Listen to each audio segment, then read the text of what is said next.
What's up, everybody? Mr. Murray here on Mr. Murray's Mathland, and we are continuing on doing some more related rates here. Another classic using the geometry shape, in this case a cylinder. So here's what we have in this problem today. We have a cylindrical reservoir is used to catch rainwater. The reservoir, so that's the container, has a height of 10 meters. So I'm just going to label my diagram as they give me some info, has a height of 10 meters and a diameter of 16 meters. Hopefully, I don't need to review what those terms are.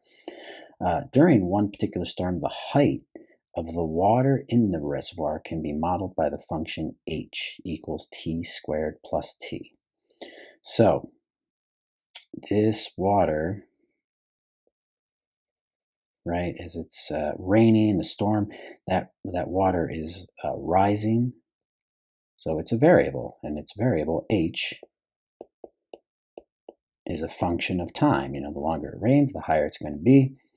Over this interval of 0 to 3, t is measured in hours, h is measured in meters. And what are we finding here? Find the rate of change of the volume. Find the rate of change of the volume of the water in the reservoir at the moment when it is 2 meters high. So a big thing in related rates is always identifying your variables. What are you trying to find? In this case, we're trying to find the rate of change of the volume. So that would be dV dt when it is 2 meters high. So when the water is 2 meters high, or when h is equal to 2.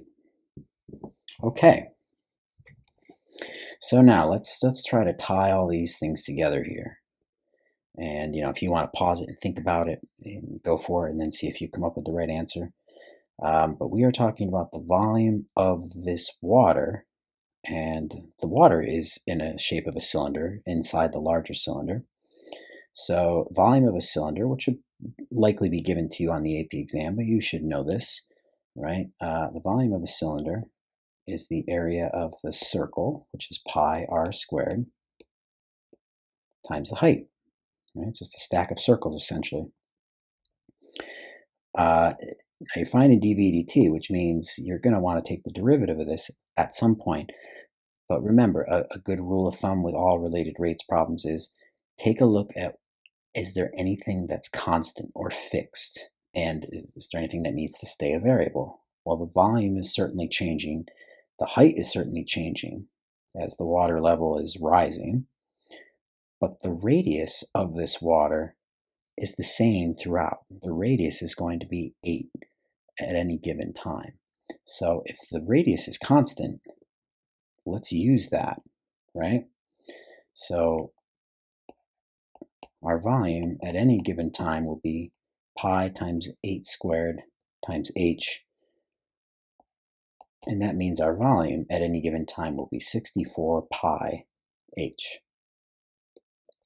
And that's great, because now when I do this derivative to get an expression for dV dt, and there will be some dH dt going on here, but there's no other variable. If you did the derivative on this, you'd have to use the product rule. Not that we couldn't do that, but hey, it makes it a little more, unnecessarily complicated. So now let's take the derivative of that with respect to time, of course. And so we get dV dt is equal to 64 pi times dH dt. Right, this is all implicit with respect to time. And so I'm looking for dV dt when h is 2. Now here's what throws this one off a little bit, is now I'd like to be able to plug in 2 for h, but h isn't here. dH dt is, and I need to know what is dH dt at this moment when h is 2. So it's sort of one of these, hidden ones where you've got to do a little work first to find a missing quantity to help you find what you really want. So I've got a sub question here of, at this moment when h is 2, what's dH dt at that given moment? And that is what this equation is all about. So I'm going to do a little work here.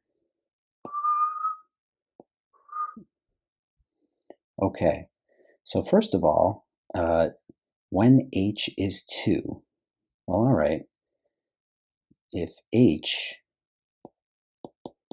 is t squared plus t, then its derivative, dh dt, is 2t plus 1. And notice this is in terms of t here, so I don't need to multiply by dt dt.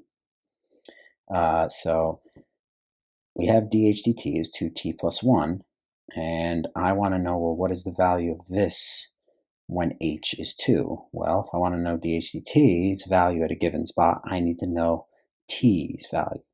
So it's really like another question inside here that, okay, when h is 2, what is t? What time are we talking about? When does that occur?